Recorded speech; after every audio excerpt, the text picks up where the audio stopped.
Holy moly. 2 newish movies in a row. And they are both watchable. So Without Remorse is a newish movie. I guess it wouldn't be an LSJ review without it being late by a week or two or years. Stuff like that. But it's a new movie. It's got Michael B. Jordan in it. My sister and I have been big Michael B. Jordan fans ever since we saw Creed. We're big fans of the Rocky movies. So, yeah, we've been on the Michael B. Jordan train for a while. We've seen quite a few of his movies. I think my sister's seen a few more, actually. But yeah, he's in it. He's great. We've got Jamie Bell, who looks like Tom Holland in about 20 years.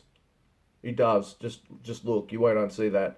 Jodie Turner-Smith, who plays this like Lieutenant Commander Greer, and she's freaking badass.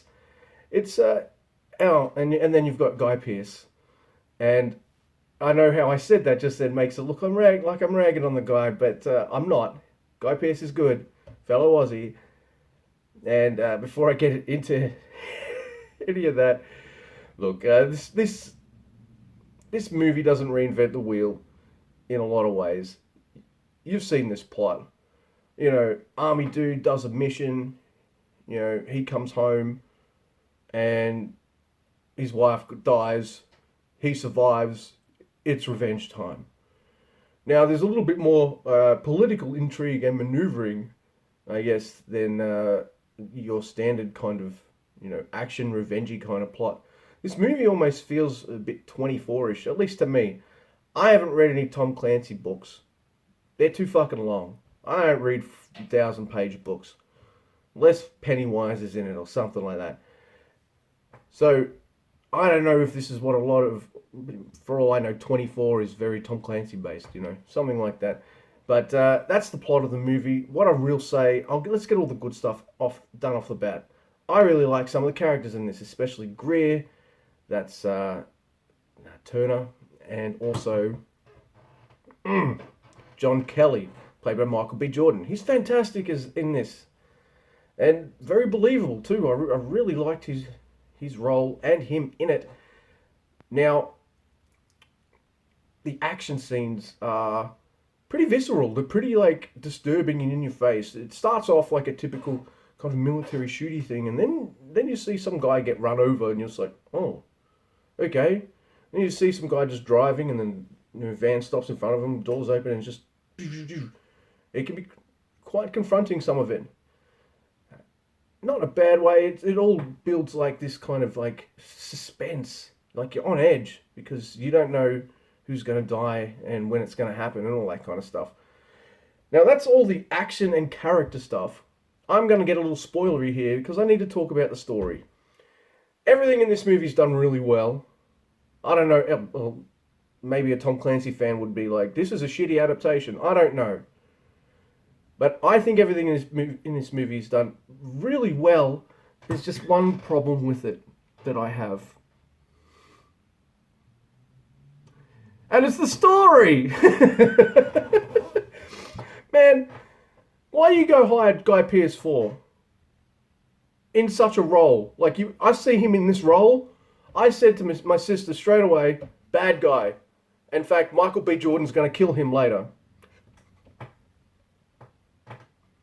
Yep.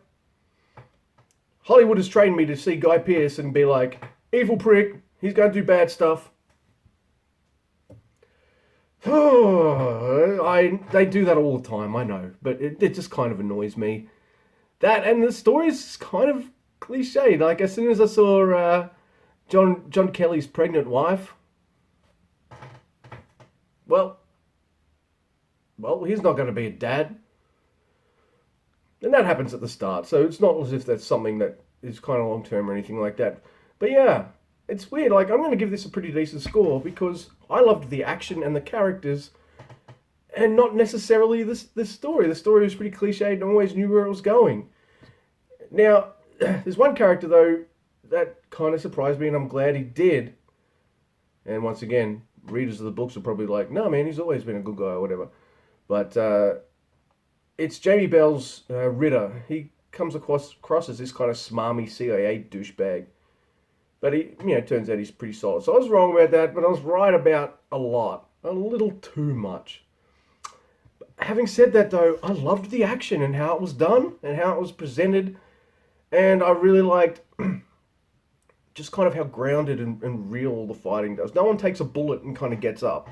They're fucking down. They're hurt. And I really appreciated that. That kind of added to the suspense and the realism of the kind of military action they were presenting. So that was great. I couldn't really take my eyes off that. Everything else, you've seen it before. But it's done really well here. I'll give it a 7. More worked for it than didn't work. I know story is a big part of what can make a movie good or bad. But this would be the equivalent of a very good video game, that has a bad story but awesome gameplay. Does that make sense? That's kind of how I feel about this movie. So yeah, give me a like, dislike, share and subscribe. I also should mention that this was directed by Stefano Sollima. I'm really sorry that I fucked your name up. And that I saved it for the end of the review. Hey, could be worse. Could be my review for Better Luck Tomorrow, and I didn't even mention Justin Lin's name. I'm just saying him. Yeah. So, there it is.